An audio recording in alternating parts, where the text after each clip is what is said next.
Okay, welcome to our third video on the economic futures of the UK. In this one, we're just going to look at the social and economic changes in rural areas.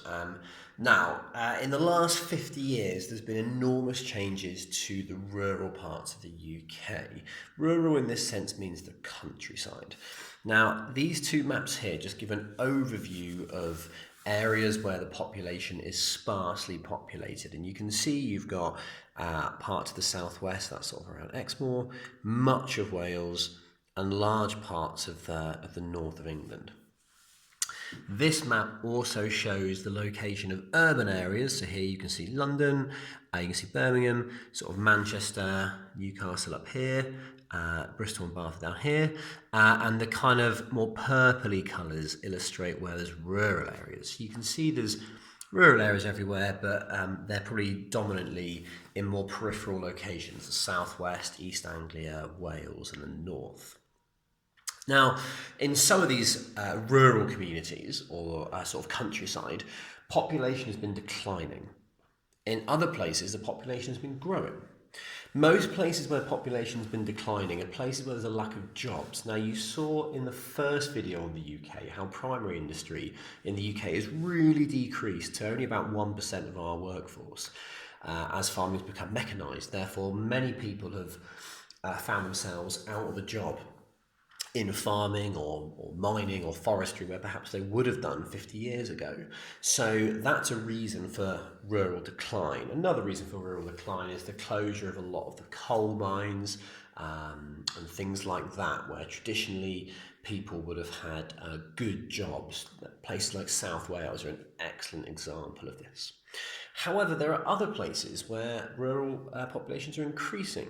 These are often found in small rural settlements near large cities. So for us in Bath, examples of things like Peasdown, Timsbury, Keynsham, Marshfield are all rural settlements that are experiencing population growth.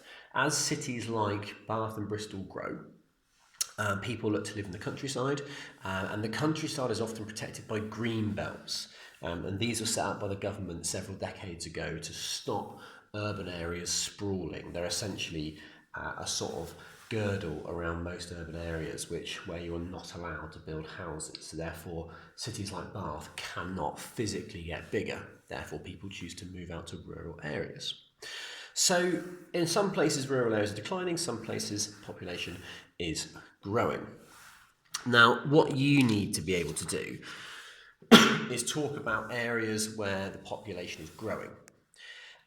So in this instance, we've got impacts of population growth which can be positive and they can be negative. My suggestion, if you were watching this video, is to draw this sort of Venn diagram and put impacts either as social or economic, positive or negative. So some of the negative impacts of population growth. Often more people means more cars, more traffic, more pollution. Often rural infrastructure, roads are not really designed to handle lots of big cars. They're designed to handle sort of relatively light amounts of traffic. Often locals who have been living there their whole lives really resent the influx of new people. Often they feel like they're not really going to invest in the local community, and that creates a bit of an animosity and a bit of a sort of us and them culture. A really important thing is that house prices will rise as a result of people wanting to live in these rural communities. And this means that if you already own a house in that community, you're benefiting. But if you're a younger person in that community, it probably means you won't be able to afford a house in the community you've grown up in. So it's forcing a lot of local people to move away. So you're changing, and usually for the worse, the social fabric of that community. Rural growth as well often will encroach on the natural environment, deforestation, sort of building on fields, on green fields, places like that. So often you've got impacts environmentally as well. However, there are benefits to rural growth. Often more people in a rural area means that new services get set up. So this could be for kids or for adults, but it could mean there's more services which then benefit all the people living in the area. The rural growth is often younger families, and this often creates employment opportunities in things like nurseries, primary schools, daycare centres. And more people in rural areas can often help to revitalise communities, creating more social opportunities and potentially more economic opportunities. So you might get asked about that. You also might get asked about the impacts of rural population decline.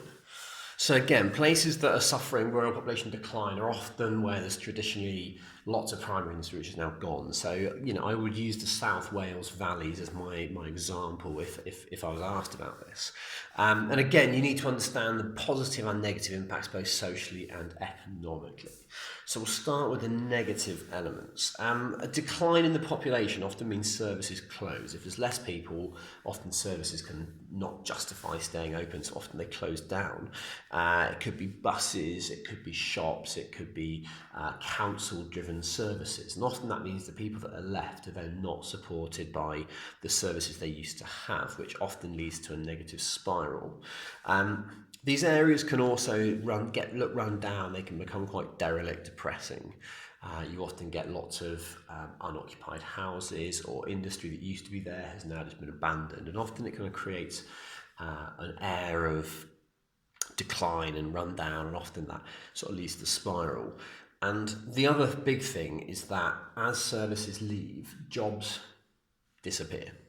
So often that leads to unemployment rates going up. And unemployment rates going up often lead to social issues because people that don't have the money, they then have other sorts of issues. Potentially that leads to education systems being worse. It potentially leads to a lack of aspiration in younger people because they perceive there to be very few opportunities. And often you get this cycle of poverty. And people who get stuck in this cycle of poverty are referred to as having sort of low social mobility, perhaps not having a great education, not having the opportunities in that area. So rural population decline is generally quite a negative thing. There are some benefits to it. Property prices will often decrease in places like this, so therefore if you're looking to invest, if you're looking to live out in the countryside, it's often quite cheap. If you're an industry that perhaps is new and needs to set up somewhere where you need a bit of space, often you can get very cheap rates. Often the government will give you low taxes to encourage you out there. So we're starting to see in these areas new industries relocating to take advantage of the cheap property prices. And some people just prefer to live in peaceful countryside. Therefore, you could argue that having less people there isn't necessarily a bad thing.